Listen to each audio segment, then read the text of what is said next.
본 방송에서 제공하는 투자 정보는 투자 판단에 대한 조언입니다. 방송에서 제공하는 주식의 가치, 가격 상승 및 가격 하락에 대해서는 방송사에서 보장하지 않습니다.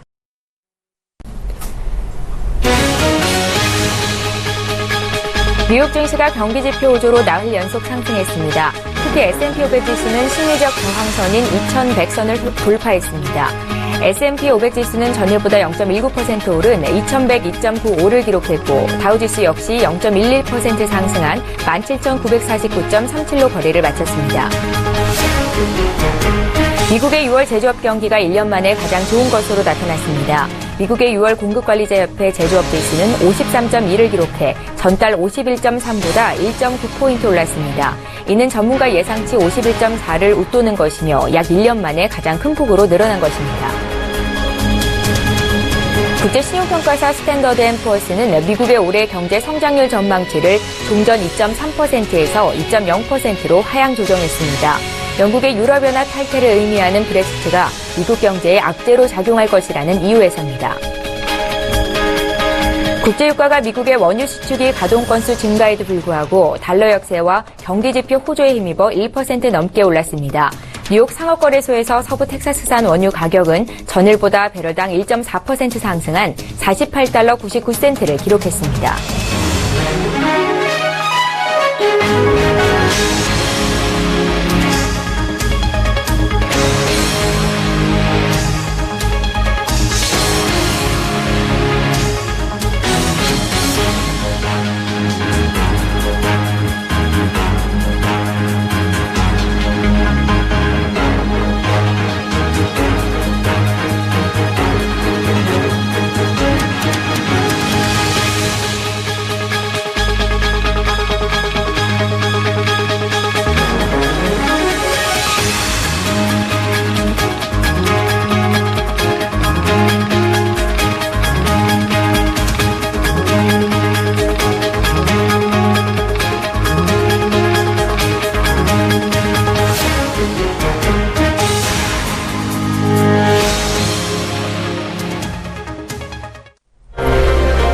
안녕하십니까. 출발 증시와이드 일부 최은정입니다. 글로벌 금융시장이 영국의 유럽연합 탈퇴에서 벗어나 안정된 모습을 보이고 있습니다. 지난 주말 뉴욕 증시는 유럽 증시 상승 소식에 힘입어서 오름세로 장을 출발했고요. 또 개장 직후 발표된 제조업 지표가 기대치를 뛰어넘으면서 오름폭을 확대하는 모습을 보였습니다. 지난주 마지막 거래일의 코스피 지수는 외국인들의 현선물 동시 순매수에 힘입어서 브렉시트 이전 수준의 주가 수준을 회복하는 모습을 보였는데요. 특히나 이제 삼성전자나 현대 모비스 등 시가총액 비중이 큰 종목들의 상승세가 눈에 띄었었습니다.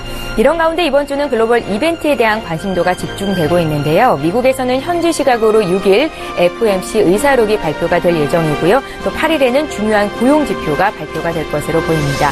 또 국내에서는 7일 삼성전자가 2분기 잠정 실적을 발표하면서 2분기 어닝 시즌으로 돌입할 예정인데요. 오늘 7월 4일 월요일이고요. 출발 증시와이드 일부 본격적으로 출발해 보겠습니다.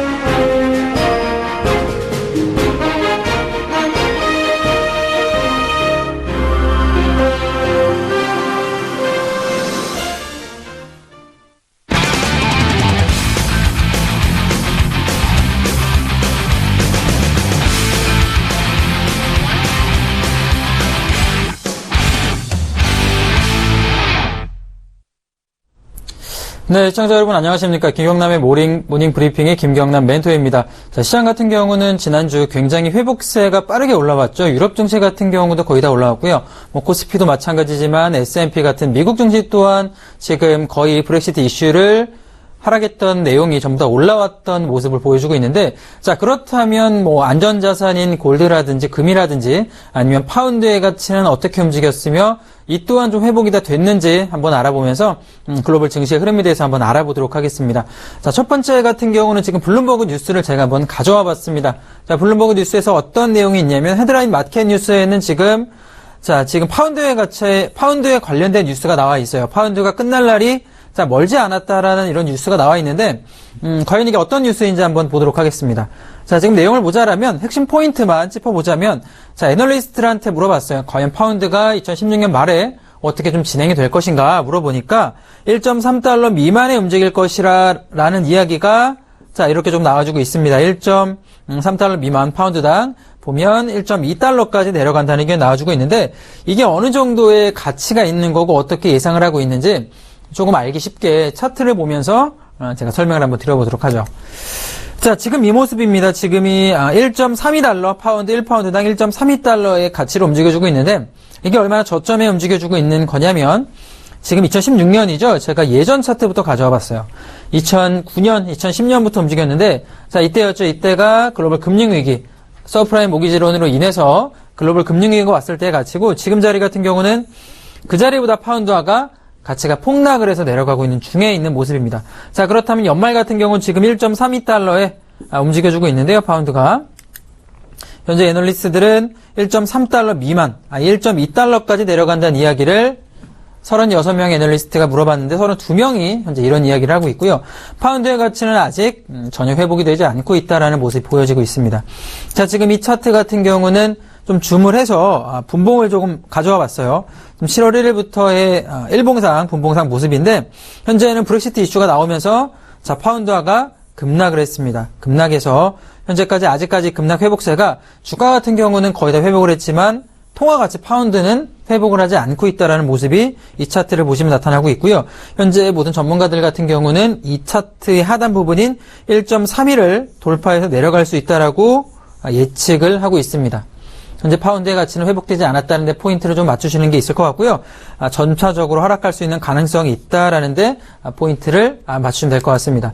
자, 그렇다면 유가 움직임을 보도록 하겠습니다. 유가 같은 경우는 달러화 강세 및 캐나다, 나이지리아 생산 재개 영향으로 하락하는 포인트가 나와줬습니다. 자, 여기 상단 부분에 있는 자, 캐나다, 나이지리아의 생산 재개 영향은 공급이 증가하기 때문에 가격이 하락할 수 있는 요인이 좀 나와줬고요. 자, 그에 반해 미국 6월 ISM 제조업 지수가 전달보다 좀 큰 폭 상승이 나와주고 있고요.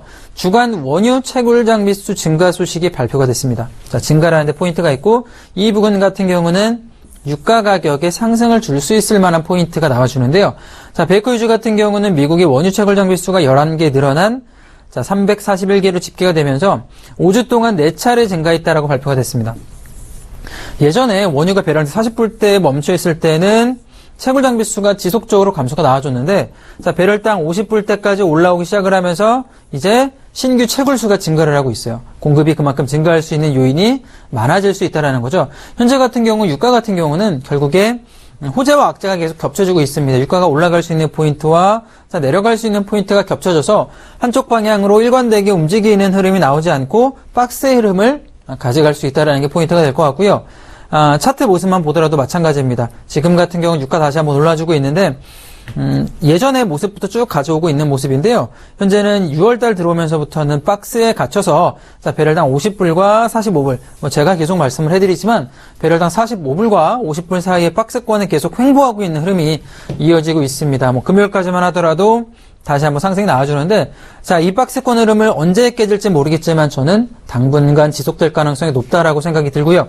50불대 근처까지 온다라면 예를 들어 원유 ETF 같은 경우는 인버스로 좀 접근하시는 게 낫지 않나. 저는 50불대 돌파보다는 지속적인 하락이 조금 유리한 현재 상태라고 보여지고요. 자, 금일 같은 경우는 원유 신규 포션 없이 관망을 하도록 하겠습니다. 자, 금을 보도록 하겠습니다. 지금 마크 칸이 총재 같은 경우는 브렉시트에 따른 경기 둔화 우려 등을 7월 혹은 8월 금리 인하 발언을 예고하고 있어요. 자, 영국 중앙은행 총재가 금리 인하 발언을 예고를 하고 있습니다. 포인트가 있고요. 전 세계적인 초저금리 시대 지속 전망으로 금 가격 같은 경우는 강세를 보여주고 있죠. 이게 왜 저금리가 되면 금가격 강세되냐면, 자, 금이 있고요. 달러가 있습니다. 금의 기준이 달러기 때문에 분모가 달러라고 생각을 하면 되는 거죠. 그렇기 때문에 달러 가치가 하락을 한다라면 금 가격은 상승을 할 수밖에 없습니다. 그러니까 금리 인상을 하지 않는 달러 같은 경우는 지속적으로 가치가 올라가기보다는 횡보하거나 하락할 수밖에 없기 때문에 금 가격이 좀 올라갈 수밖에 없다라고 보시면 되고요. 현재 10년 만기 영국 국채 수익률이 한때 연 0.783%까지 밀리면서 사상 최저 수준을 기록을 하고 있습니다. 10년 만기, 30년 미국의 국채 수익률 역시 1.378%와 2.1% 각각 밀리면서 다른 거 조금 보시지 않더라도 사상 최저치를 좀 보시면 될 것 같아요. 금리 같은 경우 국채 수익률도 마찬가지입니다. 사상 최저치를 경신을 하고 있다. 현재 모든 스위스 국채 수익률은 이날 마이너스, 이제는 제로금리를 떠나서 국채 수익률이 마이너스대를 기록하는 등 초저금리 상황이 지속이 되고 있다고 보는데, 저는 이 상황이 단기적으로는 끝나지 않을 거라고 생각이 됩니다. 현재 저금리 투자 포인트를 맞추실 필요가 있겠죠. 국내 투자하시는 지금 시청자분들께서도 현재 저금리 상황에 저는 예를 들어 고배당주 같은 경우를 좀 지속적으로 보실 필요가 있지 않나라고 생각이 들어요. 저금리 기조가 계속 지속이 된다라면 결국에 시장의 포커스는 고배당주 쪽으로 좀 몰릴 가능성이 있기 때문에 그 점도 한번 보시면 될 것 같고요. 또한 안전자산으로 돈 몰릴 가능성이 충분히 있다라고 보시면 될 것 같습니다. 자, 현재 브렉시트 공포에 벗어나면서 금 같은 경우는 반등을 하고 있는 모습을 보여주고 있습니다. 현재 장기적 관점에서 브렉시트 연계 위험성 상존해주고 있고요. 안전자산 매수세가 아직 끝나지가 않았습니다. 지금 S&P 500이라든지 유럽 증시가 다 올라오고 있음에도 불구하고 안전자산에서는 돈이 지금 빠져나가는 모습이 보이지가 않고 있기 때문에 그런 점도 한번 보시면 좋을 것 같고요. 특히 유럽계 은행들의 주가 약세가 금요일날 나와줬습니다. 금요일날 유럽계 은행이 좀 악세가 나왔다. 특히 반도체 지수 같은 경우도 실적이 좀 좋게 나오지 않으면서 하락이 나왔기 때문에 그런 리스크 또한 나와주고 있는 모습이기 때문에 안전자산에서는 돈이 나오지 않고 있는 모습이고요. 브렉시트 충격에 반영한다라는 분위기가 조성이 조금 되고 있다라고 보여집니다. 저는 또 포커스 또 맞출 부분이 또 한 가지는 중국 제조업이 활동이 4개월 만에 최대 하락폭을 기록을 하고 있어요.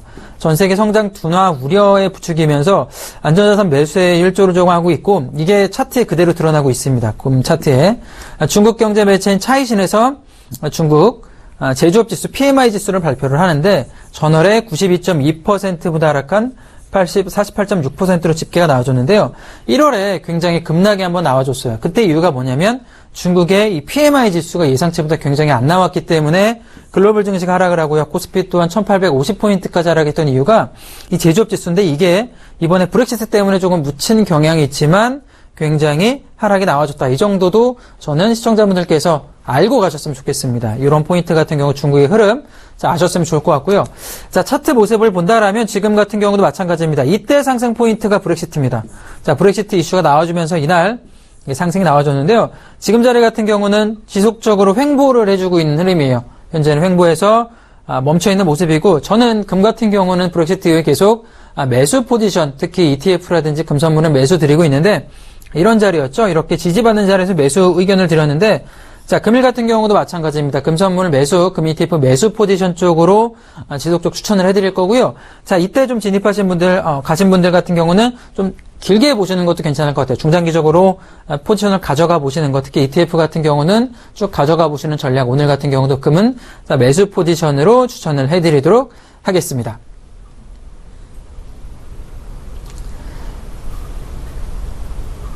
자, 지금까지는 모닝브리핑 김경남 멘토였습니다.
예, 국내외 시장 쟁점을 이슈 리더들을 통해 들어보는 시간입니다. 오늘도 역시 오늘의 주제부터 화면으로 먼저 만나보시죠.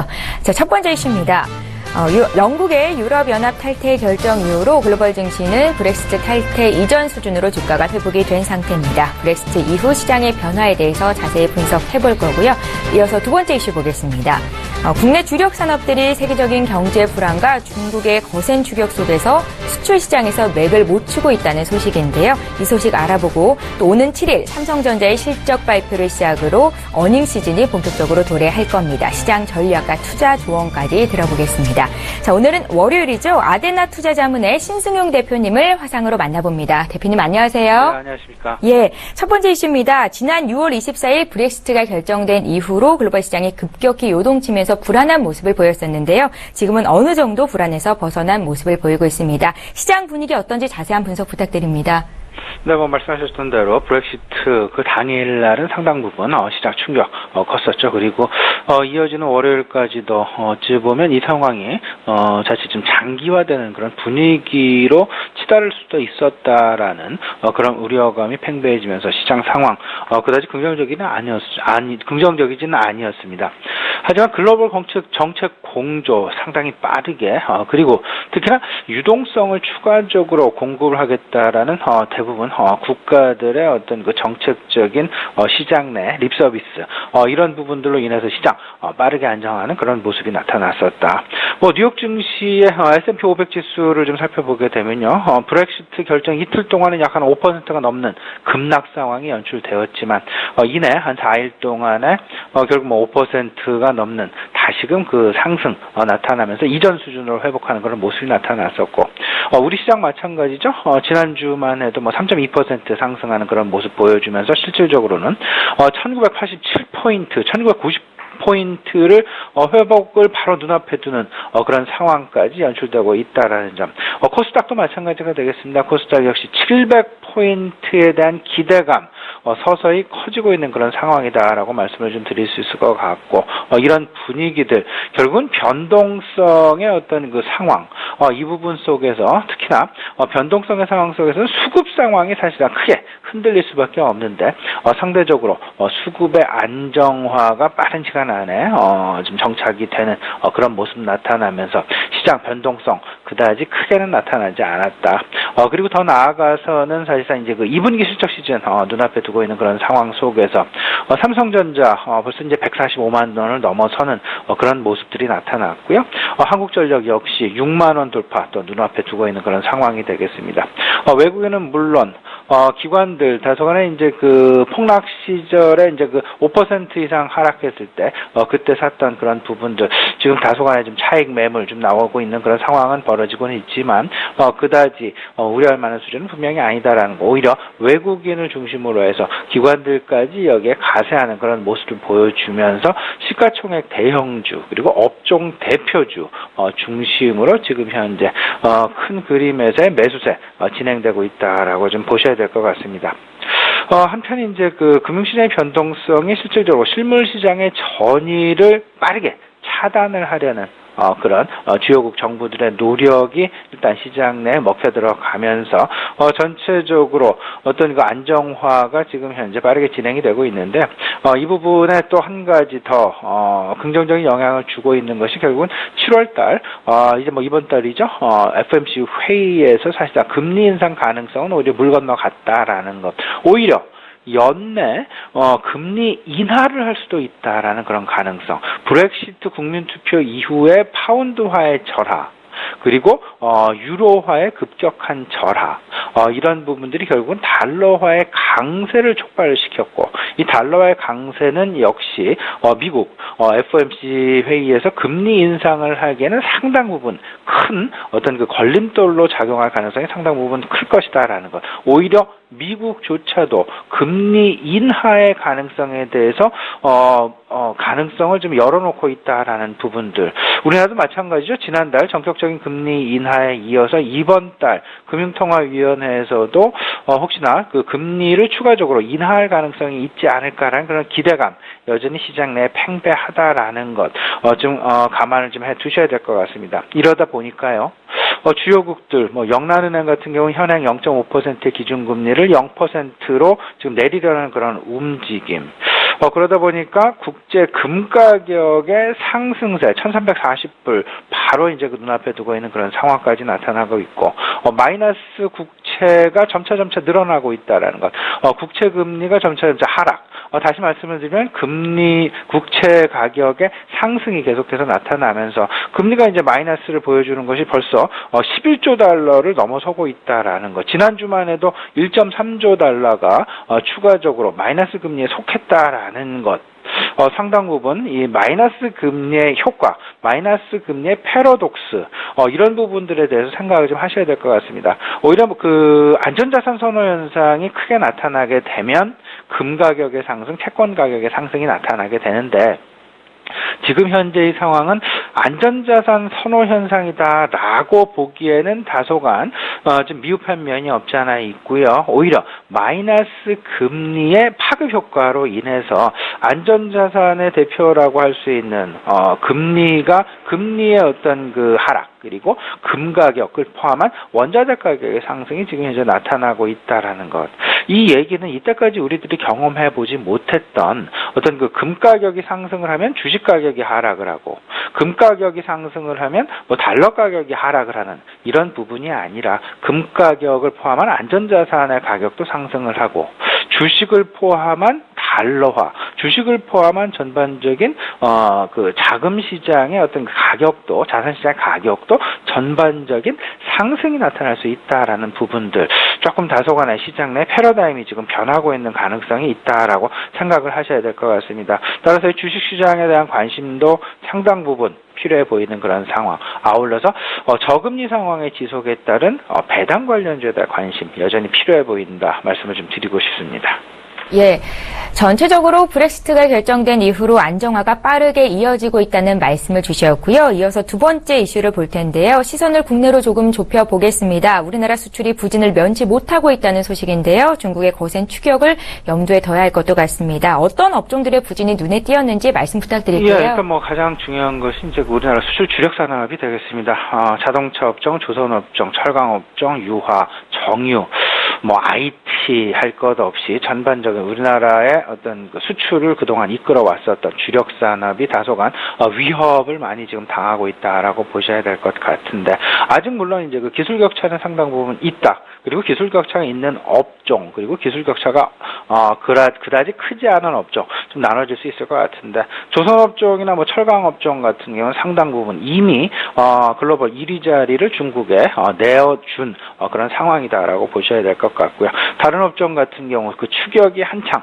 빠르게 진행되고 있다라는 것, 계속되는 어떤 그 기술력의 개발 그리고 어떤 그 경쟁력의 상향 내지는 경쟁력의 개선을 위해서 노력을 해야 될 것이다라는 그런 부분들 아울러서 좀 말씀을 좀 드려봅니다. 근데요 저희가 좀 주목을 해야 될 부분은 후발 산업이라고 할 수 있는 오히려 이제 그 2차 전지랄지 플라스틱 제품이랄지 전반적인 이런 부분에 대한 수출이 계속해서 증가하고 있다라는 것, 경쟁력이 증가하고 있다라는 것. 과거 2007년에 2.7%였다라면 지금 현재 수출의 기여도 자체가 5.3%로 상당 부분 증가를 했다라는 것. 그 산업 중에는요, 분명히 2차 전지가 자리를 잡고 있고요, 화장품 업종이 자리를 잡고 있고, 플라스틱 업종이 자리를 잡고 있고, 의료용 전자기기 제품이 자리를 잡고 있다. 다시 거꾸로 좀 말씀을 드려보면요, 이런 그 5가지, 6가지 업종군, 종목군에 대한 관심은 앞으로 성장 산업군 중에 하나로 분류가 되면서 계속해서 관심을 가져야만 할 것이다라는 부분들. 큰 그림에서는 경기 민감주에 대한 관심이 필요해 보이지만, 하지만 전반적으로 수출의 어떤 그 선호도 그리고 수출의 비중이 점차 늘어나고 있는 전체적인 산업의 크기 자체가 변하고 있는 이런 업종들, 2차 전자, 화장품, 의료용 전자기기에 대한 관심 분명히 필요해 보인다라는 것 다시 한번 강조해드리고 싶습니다. 예, 수출 비중이 늘고 있는 후발 산업 쪽으로의 관심이 필요하겠다는 말씀까지 들어봤습니다. 앞서서 언급하신 대로 이번 주 7일에는 삼성전자의 잠정 실적이 발표가 되고요. 2분기 어닝 시즌이 돌입하게 될 텐데요. 시장 전략과 오늘의 투자 조언 부탁드릴게요. 일단 뭐 오늘 같은 경우 이렇게 봐야 되겠죠. 이번 주 이제 그 시작하는 월요일이 되겠습니다. 그리고 우리 시청자 여러분 다들 이미 인지하고 계시겠습니다만은 오늘 저녁 미국 시장은 독립기념일 휴장이죠. 그러다 보면 이제 그 외국인들의 어떤 그 매매 패턴, 매매 어떤 그 참여도 오늘 같은 경우 다소간 좀 우리 시장 내 조금은 좀 소극적으로 우리 시장에 참여가 좀 나타날 수도 있다라는 부분들 꼭 좀 염두하시고요. 흔들리지 않는 그런 모습들 보여주셨으면 어떨까 싶습니다.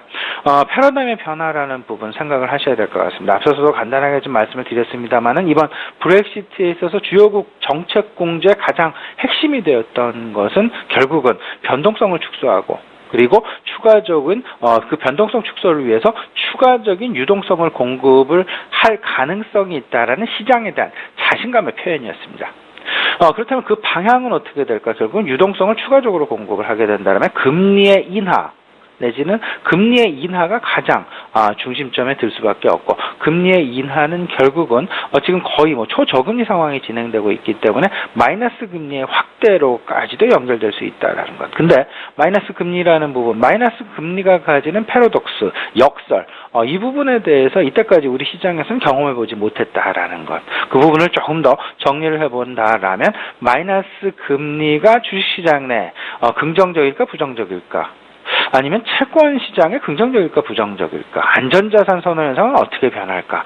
조금은 좀 상황들이 과거에 우리들이 경험했던 부분과는 상당 부분 다르게 진행될 가능성이 높다라고 보셔야 될 것 같습니다. 저는 오히려 주식시장의 반대급부인 안전자산의 선호가 아니라 오히려 안전자산에 대한 그 관심 내지는 안전자산에 대한 매력도도 증가하고 주식시장의 매력도도 동시에 증가하는 그런 상황들이 나타날 가능성이 오히려 클 것이다라는 것. 주식시장의 안정화 그리고 안전자산의 상승을 유발하는 그런 결과물을 만들어낼 것이다라는 것. 따라서요.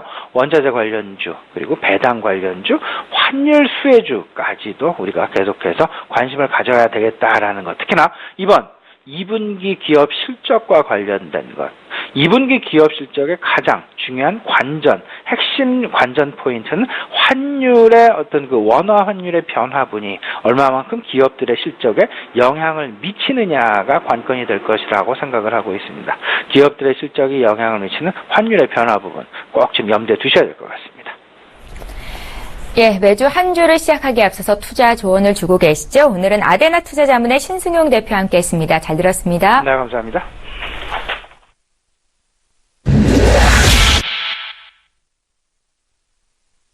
예, 수급 리더 시간입니다. 먼저 전일장 수급 상황부터 살펴봅니다. 먼저 유가증권 시장으로 가겠습니다. 예, 지난주 금요일이었죠. 코스피 지수는 1990선 가까이까지 올라왔습니다. 그 중심에는 외국인 투자자들의 순매수가 있었는데요. 외국인들은 사흘째 사자를 보였습니다. 2,525억 원 매수 우위를 기록했고요. 반면에 개인과 기관은 각각 2,052억 원, 908억 원 차익 실현 매물을 내놨습니다. 자, 이어서 코스닥 쪽으로 가보겠습니다. 코스닥 지수는 지난주 금요일에 1.36% 상승한 684포인트로 거래를 마쳤습니다. 기관과 외국인이 쌍끌이 매수를 해줬는데요. 231억 원, 354억 원 순매수 했고요. 반면 개인이 490억 원 매수 우위를 기록했습니다. 이어서 전거래일자 기준으로 거래소 내에서 외국인과 기관이 어떤 종목을 샀는지 쇼핑 종목 확인해봅니다. 먼저 거래소 시장인데요. 외국인들은 삼성전자, KTNG, 아모레퍼시픽, SK하이닉스 순으로 순매수한 것으로 기록이 됐고요. 기관은 한미사이언스, 롯데케미칼, LG디스플레이, 한미약품 순으로 사 담은 것으로 분석이 됐습니다. 이어서 코스닥 쪽 살펴볼게요. 코스닥 쪽 쇼핑 종목입니다. 외국인들은 케어젠, 셀트리온, 카카오, 게임빌, 큐리안트 순으로 순매수했고요. 기관도 역시 셀트리온에 대한 사랑이 이어졌고 케어젠 가장 많이 담은 것으로 분석이 됐고요. 이어서 테스, ST팜, 휴원스 순으로 순매수한 것으로 집계가 됐습니다. 네, 수급 특징주 살펴보겠습니다. 오늘은 월요일인데요. HMC 투자증권의 최희승 차장님을 전화로 연결해봅니다. 차장님 안녕하세요. 네, 안녕하십니까. 예, 지난주 금요일자 기준으로 거래소 내에서 수급 특징주를 꼽는다면 어떤 종목이 눈에 띄셨습니까? 네, 아모레퍼시픽을 좀 말씀드려보겠는데요. 아무래도 화장품 쪽에서는 계속해서 이제 성장이 좀 일어나다 보니까 외국인들은 꾸준하게 좀 매수를 해주는 것 같습니다. 여타 화장품 종목들도 시간 되시면 시청자분들 꼭 한번 체크해 보시기 바라겠고요. 일단 수급 특징주로 올라왔으니까 아모레퍼시픽을 한번 좀 말씀드려보면, 동사 같은 경우에는 이제 대표적인 브랜드로 설화수, 그리고 헤라라는 브랜드가 있는데 이런 브랜드 매출이 지속적으로 지금 굉장히 성장을 잘 하고 있는 상황이고요. 설화수하고 헤라 브랜드의 매출 비중이 전체 매출 비중이 한 70% 정도를 차지합니다. 그래서 2016년에 매출액이 5조 8천억 정도를 지금 컨센서스로 매출을 보고 있는데 70% 정도라고 하면은 4조 원 정도 수준 육박할 거라는 계산이 나오고요. 또 이제 브렉시트 효과로 인해서 이제 기대 수익이 높아졌다라는 측면을 봤을 때에는 사실 사실 반사이익 측면에서 봤을 때 4년간 일궈온 아베노믹스의 엔저 정책이 이제 브렉시트로 인해서 단 4시간 만에 이제 제자리로 회귀했는데 이로 인해서 그동안에 엔저로 좀 빼앗겼던 일본 내 중국 관광객이 다시 국내로 리턴할 여지가 좀 마련됐다는 측면이 있고요. 또 이제 동사의 매출내 비중을 보면은 설화수가 1조, 면세 사업이 1조, 그다음 해외 사업이 1조 정도 수준으로 중국인 관광객의 유입이 늘어나면은 면세점 사업 매출이 더욱 증가할 것으로 예상이 되기 때문에 긍정적인 효과가 좀 나타날 수 있을 거로 보여지고요. 지금 현재 설화수에 이어서 이니스프리가 매출 1조 원을 또 상회할 것으로 전망이 되는데 아모레퍼시픽은 2016년에도 중국 확장의 가속화 그리고 이제 국내 면세점의 출점 증가, 포트폴리오 강화를 바탕으로 매출의 22%, 영업이익 30%, 당기순이익이 31% 정도의 성장을 할 것으로 전망이 되고 있고요. 중국은 올해까지 이니스프리의 지금 공격적인 매장 확대를 하고 있습니다. 2012년에 3개를 시작으로 해서 13년에 43개, 14년에 104개, 15년에 203개, 지금 현재 올해는 약 280개 이상을까지 매장 확대될 것으로 예상이 되는데 이런 부분들 매장 확대로 봤을 때 매출 비중의 전체 40%를 상회할 것으로 좀 전망이 되고요.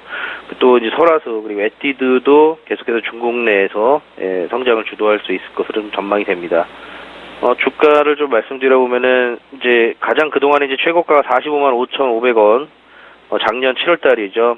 코스닥이 한창 이제 좋고 또 코스피도 한창 좋을 때 고점을 찍은 이후에 현재 지금 거의 고점 부분까지 다 올라왔습니다. 43만 4천원이 이제 전일 종가인데 고점 돌파 이후에는 추가적으로 더 상승할 수 있을 거라고 보여지고요. 외국인들 매수가 꾸준하게 이어지고 있기 때문에 외국인 수급 잘 체크해 보시면서 외국인 비중 잘 체크해 보시면서 대응을 하시면 좋을 것 같습니다. 잘 알겠습니다. 지난 거래일 대비해서 외국인들이 가장 많이 담았던 종목 중에 하나인 아모레퍼시픽을 주셨는데요. 정고점인 45만 5,500원 선 돌파가 되면 주가 상승은 더 수월히 일어날 수 있겠다라는 분석이셨습니다. 이어서 코스닥 수급 특징 좀 볼게요. 어떤 종목 보셨습니까? 아무래도 코스닥 1위 종목이 셀트리온이 지금 외국인 기관이 동반 매수가 좀 들어왔는데 외국인 매수 2위, 기관 매수 1위로 지금 집계가 되고 있죠. 아무래도 이제 지난주까지 해서 지난주 목요일 6월 30일 기준으로 해서 공매도 공시 제도가 시행이 됐습니다. 그래서 6월 30일 기준, 지난주 목요일 기준 체결 기준으로 해서 결제 기준이 아니라 체결 기준으로 해서 7월 5일 오전까지 이제 보고 내지는 공시를 하도록 의무화가 이제 됐는데 내용을 조금 살펴보면 시가총액 대비 공매도 잔액 비율이 0.5% 이상이거나 공매도 금액이 10억 원 이상 시 공시 의무고요. 전일 기준 동사의 이제 공매도 잔액 비율이 20.7% 수준입니다. 엄청나게 많죠. 그래서 향후에 이런 공매도에 따른 쇼커버링 같은 이제 수급 변화가 있을 가능성이 상당히 좀 높고, 지난주에 대차 관련돼서 이제 공매도 관련 대차의 수준을 보면은 셀트리온이 지난주 금요일 날 이제 12만 4천 주 정도가 또 상환이 됐고, 물론 꾸준하게 잔고주 수도 체결이 또 신규 체결도 되고 있습니다만은 신규 체결이 많다고 해서 이게 반드시 공매도로 나오는 것은 아니기 때문에 이제 신고 의무가 되면 아무래도 이제 공매도하는 측면에서 봤을 때는 주민번호, 이름, 주소까지 굉장히 상세하게 공시 및 보고를 하도록 되어 있기 때문에 부담감을 느낄 수밖에 없습니다. 따라서 긍정적인 어떤 수급 변화가 좀 일어날 수 있을 것이라고 보여지고, 또 이제 본론적인 내용으로 좀 들어와 보자면 이제 동사 같은 경우에 이제 램시마에 대한 기대감이 상당히 좀 높은 회사인데 3분기에 파이저를 대상으로 한 램시마 초도 물량 공급이 지금 기대가 되고 있죠. 10월 달에 지금 초도 물량이 나갈 것을 예상을 하고 있는데 4월 5일 날 미국 FDA 램시마 허가가 났습니다. 그래서 미국 공중보건법을 보면은 바이오 시밀러 개발자는 바이오 신약 개발자에게 바이오 시밀러 시판 180일 전에 약 6개월 정도 전에 바이오 시밀러의 시판 사실을 고지할 의무가 있는데 4월 5일 날 이제 허가를 받고 대략 좀 계산을 해보면은 6개월 뒤면은 10월경이 되겠죠. 그래서 10월을 램시마 출시를 할 것으로 예상을 하고 있는 상황이고요. 뭐 딜레이가 될 수도 있겠지만 어쨌든 그렇다면은 지금 뭐 언론 보도 같은 경우에 보면은 초도 물량은 약 2천억에서 4천억 정도 사이의 규모로 좀 추산이 되고 있고요. 뭐 이런 초도 물량이 얼마나 빨리 소진되느냐에 따라서 그 수준에 따라서 미국의 램시마 시장성이 얼만큼 성장할 수 있는지를 판단할 수 있는 그 바로미터가 될 것으로 보여지고요. 또 이제 이런 부분이 성공을 거둔다면 셀트리온 헬스케어 상장 예비 심사 청구를 예상을 해볼 수가 있습니다. 아무래도 지금 셀트리온하고 이제 셀트리온 헬스케어 같은 경우에는 뭐 분식회계 뭐 이런 얘기들이 계속 루머로 나오면서 주가에도 상당히 큰 변동성을 가져왔었는데 3분기에 그 파이저 세상으로 이제 아무래도 그 셀트리온 헬스케어를 통해서 이제 램시마가 공급이 되기 때문에 셀트리온 헬스케어 상장 예비 심사까지 연결이 된다라고 했을 때에는 아무래도 그 셀트리온 그룹 전체적으로 회계적인 이슈에 투명성을 확보할 수 있는 그런 측면이 되기 때문에 셀트리온에서도 적극적으로 IPO에 가담할 가능성이 좀 높다 이렇게 좀 보고 있고요. 이런 부분들이 좀 긍정적인 요소일 것으로 판단이 되고 지금 현재 그 주가상으로 봤을 때는 뭐 일봉상으로 봤을 때 200일선 터치하고 지금 올라오는 모습을 보여주고 있는데 꾸준하게 200일선 타고 지금 올라오고 있습니다. 작년 3분기부터 해서 쭉 꾸준하게 추세선이 이어지고 있는 그런 모습이고요. 지금 공매도 같은 경우에도 뭐 수급 변화가 좀 일어난다라고 하면은 정고점 부근인 약 12만 원대 후반까지는 또 수직적으로 상승할 가능성이 상당히 높은 그런 모습이라고 좀 보여지고 다만 현재 외국인 기관 수급으로 봤을 때는 거의 뭐 바닥권, 외국인 수급이나 기관 수급이 아직까지는 본격적으로 좀 들어오고 있는 모습은 아니기 때문에 본격적으로 유입되는 부분이 확인된 이후에 매수에 가담하셔도 늦지 않겠다라는 판단입니다. 예. 코스닥 시장에서는 외국인과 기관의 동시 순매수가 들어온 코스닥 대장주죠. 셀트리온까지 분석해봤습니다. HMC 투자증권 최희승 차장이었습니다. 말씀 잘 들었습니다. 네, 감사합니다. 예, 출발 증시와이드 1부는 여기서 마치고요. 저는 잠시 뒤 2부 시간에 뵙겠습니다. 고맙습니다.